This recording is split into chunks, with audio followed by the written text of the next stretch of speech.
Good morning, guys. Welcome to Coffee with Kelly. I am here today with Michelle Dickinson, author of Breaking Into My Life. Her book is about growing up with a parent with bipolar. So welcome, Michelle. Thank you so much for being here. Thank you for inviting me, Kelly. It's great to be here with you. Yeah, it's good to see you again. Your book, I'm so excited to get your book. I have it on order. I have a few questions though. What compelled you to write the book? Yeah, I was invited and nominated to give a TED Talk when I was working for my company at the time. I was nominated by a colleague who knew my story of growing up with my mom. And so I said yes, gave the talk. And, you know this as a conversation starter. I did not realize the power of my story. And it was met with such amazing feedback that I said, if I could make this difference to this audience in a 15-minute talk, what could I do if I wrote my story and really shared it with the world? So the TED Talk gave me the confidence and validation that I should write my memoir. And that's why I wrote it. That's awesome. That's awesome. That's a goal that I aspire to one day, writing my memoir and trying to get it out there. So that's awesome. You're an inspiration to me. And I appreciate your vulnerability and you kind of paving the way for people like me that are, trying to just work out of that fear and keep going forward and getting that message out. Kelly, I have to tell you, I was just a woman with a story. I did not write in college. I am not a journalist. I am not a writer. I just had a story and I had a bigger why pulling me forward. Like if I could share my story and someone could get what mental health and mental illness look like, then I could make the difference. So even when I was uncertain about what I was doing, how to even publish a book, I found my mentor and my writing coach who helped me. So I say to people all the time, if you have a story and you have a message and you have a strong enough why, like the other stuff will work out. Mm-hmm. I agree with you 100%. Yeah. My why's gotten bigger over the years because it's, those things that we're meant to do will keep bothering you until you listen and you start living your truth. You know what I mean? It's never left me alone. I've been writing my book since 2006 and it's been such a labor of love, but it's never left me alone. The fear paralyzed me. So, people like you inspire me and I finally found a writing coach too. So I'm excited about that, but I'm very, very curious to know more about your story because I have, there's a lot of people in my life that have experienced bipolar. So tell me a little bit about your book. Yeah, sure. So I sat down and I wanted to really share the different impact that my mother's illness had on my life from a childhood all the way up to my adult life and how I played the role of a child caregiver. So I wanted my reader to really understand what that meant. Like caring for a mother is sort of like the role reversal of the mother caring for the child. So I really took on a lot of responsibility. So I tell stories of what that was like for me. And then the impact that my mother had on me growing up into my adolescent years, into my adult life. And, not because she deliberately was doing it, but because she was sick. She was very manipulative and she continued to have a hold on me even until I was in my 20s and I was married. So I really give examples of how hard it is to love someone with that illness. But then ultimately how powerful it is to learn how to forgive and learn how to take on your life, which is why the title of my book is Breaking Into My Life, because there's a lot of pain when you're at the effects of someone with a mental illness, a lot of pain. I had a lot of resentment and a lot of anger, and I had to get through that in order to really go out and live my best life. And that took a lot of time to do. So, so ultimately is some heavy pieces of that book are very real and heavy. The ending, I really wanted people to get that no matter what your past is, you get to create your future, but you got to work through it. Mm-hmm. And, I read a little piece on your book, a little story that you wrote about when you were little and you were late. and your mom, you were always supposed to be home at 3:15. You were a little bit late and you thought, oh my gosh, how am I going to explain this? How am I going to, what kind of mood is she going to be in? What was that like? Like, was that constantly walking on eggshells every day of your life and just not knowing what mood and how to react? And then it seems like in that moment, you kind of found a way to distract her by saying, oh, you looked really pretty. And then she kind of got distracted on something where it took her off the focus of her anger. Tell me a little bit about that. Yeah, I learned how to navigate my mother's illness for the most part. And it was always very uncertain what mother I was going to get. It depended on if she took her meds, if she had a good day. There's so many variables about that. And so, yeah, I just never knew. So I had been away at school all day, and that was the story of how I came home. And whenever my hand hit that doorknob, I was just like praying that I would get the sweet mom, the nice mom. But oftentimes it wasn't the case. And yeah, as a child, you don't know any better. So you learn how to adapt to your environment. And I learned really quickly how to adapt and things I could do or say that would help her situation. So then I took on this like fake illusion that I could help her feel better, which is a whole other negative issue that later I learned was like I had no control over her illness, but I knew how to navigate her to an extent. And so that would help me in a lot of cases. But back then it was probably in the late 70s, early 80s. Mental illness was very different. It was perceived very differently. So like things that my dad would say to her, like snap out of it. And the burden he placed on me by saying, if you would just be a good girl, she wouldn't have an upset, or she wouldn't have to go to the hospital. Like these are horrible things that you look back and you go, God, that was horrible. But then you say to yourself, no, that was his comprehension of mental illness. And isn't that sad? Yeah. Right. That's the best he could do in that moment, knowing what he knew. And even back then, I mean, it's hard enough to talk about our feelings now. We really try to push the envelope now and really try to open up so we can break all these stigmas, of mental illness. But back then there was no tools, there really, I don't know how many books there was on it, but certainly wasn't cell phones and internet and resources, Right. Mm-hmm. So where, are your parents still together today? My parents have both passed away. Okay. Yeah. Okay. I'm sorry for your loss there.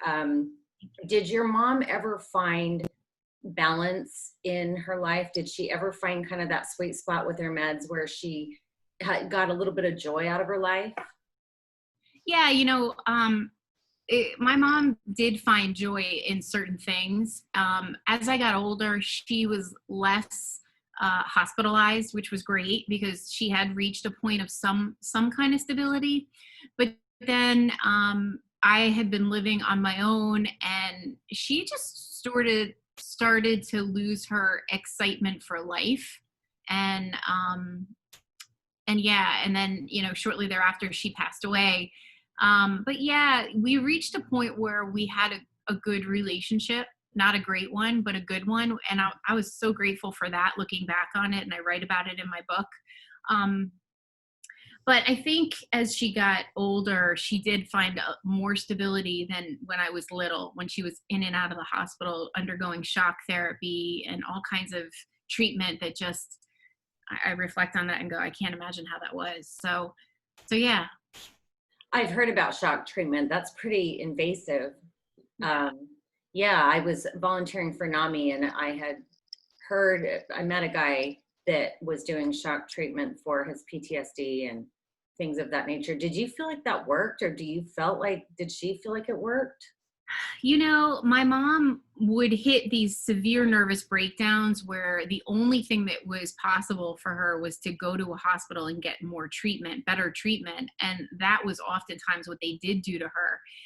When she came home from shock therapy, she was like a different person, like an entirely different person. And I don't know if I want to say it was good or it was better, because I feel like a little bit of her was lost in that experience. Like she was almost a different person, like not my mom, like just neutral, just totally numb to life. Like such a strange experience to have your mother have such emotion, whether it be crying or anger, before hospital, and then after hospital, having her be an entirely different person. It's kind of Almost like flat, coming home kind of flat. like emotionless. Yeah, like Almost emotionless. like a lobotomy in a weird Yeah, way, right? exactly. Do you know the process of it? Like, what do they do in shock therapy? Do you know?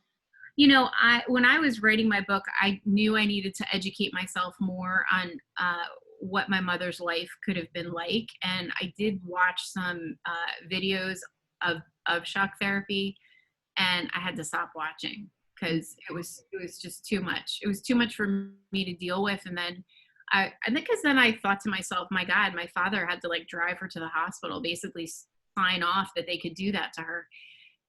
But that was the best they had to do to care for her. And I don't know. I'm not a clinician, but maybe that has a role in certain types of illness. But the videos I saw were not very comforting. Yeah, I mean, his experience, he told me a little bit about his experience, and it just seemed really kind of hardcore, hardcore treatment.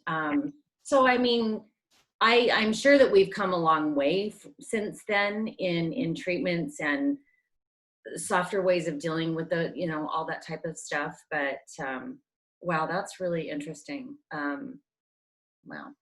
So let me ask you this: how do you what are you doing to get your message out there? I mean, obviously you wrote your book, Yeah. that's getting out there. What else are you doing? I mean, you did the TED Talk, which I totally admire. That's amazing.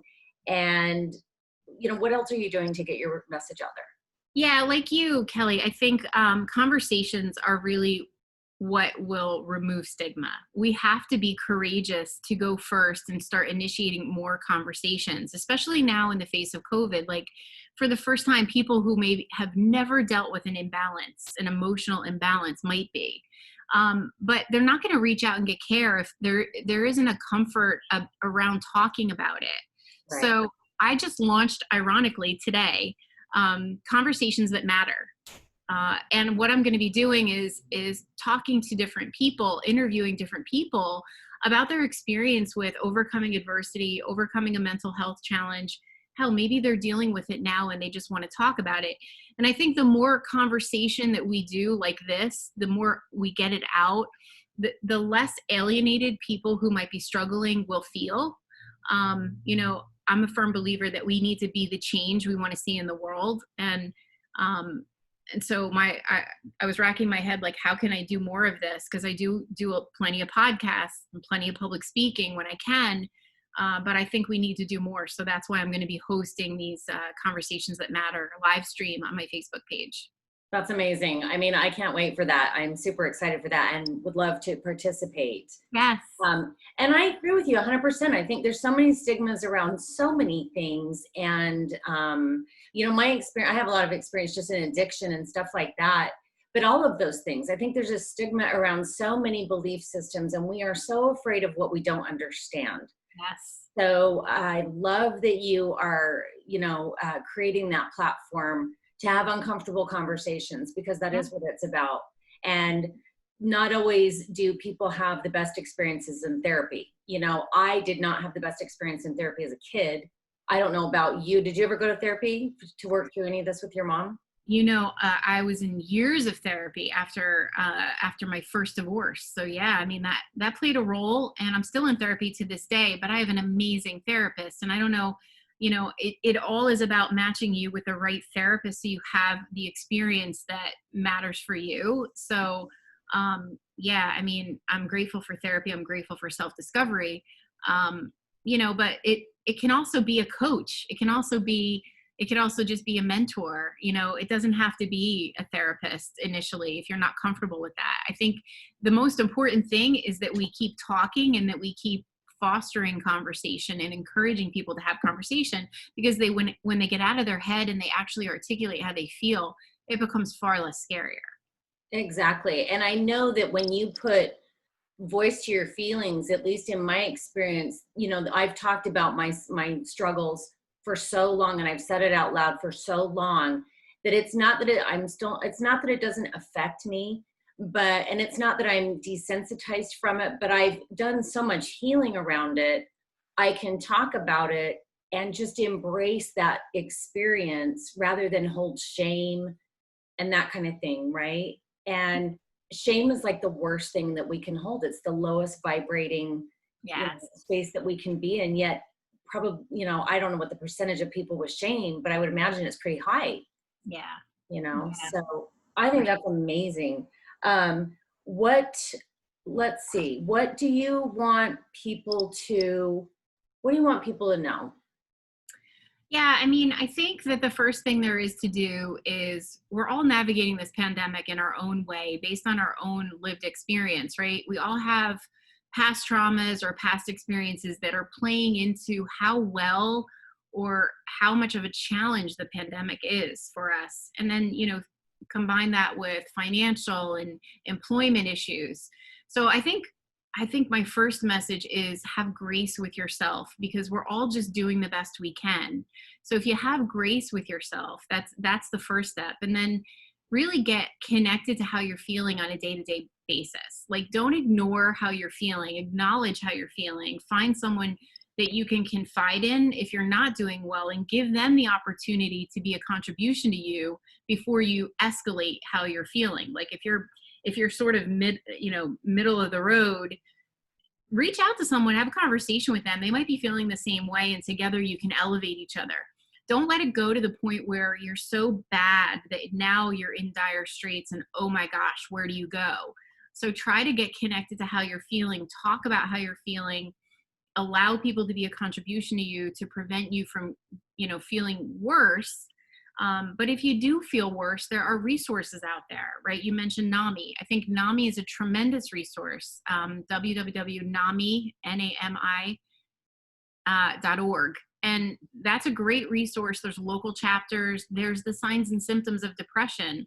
Can't tell you how many people say to me, Michelle, I think my loved one's suffering. What are the signs and symptoms? I always direct them to the NAMI website for all the resources and tools that they have, because they're pretty amazing. And then to keep the conversation going, I think we have to be willing to have conversation. But if we don't have someone we feel comfortable talking to yet, there's a great resource called 18%, which is www.18percentwrittenout.org. It's a platform that my friend created. It's anonymous, it's free, and it's a mental health peer-to-peer community where you could just go in there and just talk to people who get it. So you don't feel so isolated. That's amazing. And I stumbled across, and it was I found it on NAMI. It's called OK to Talk, and I think it's OK with the number 2 talk.org.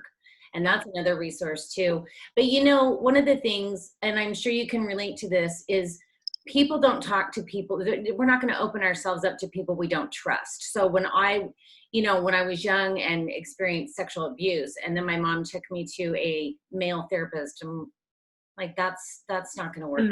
I mean, right now I don't trust anyone, right?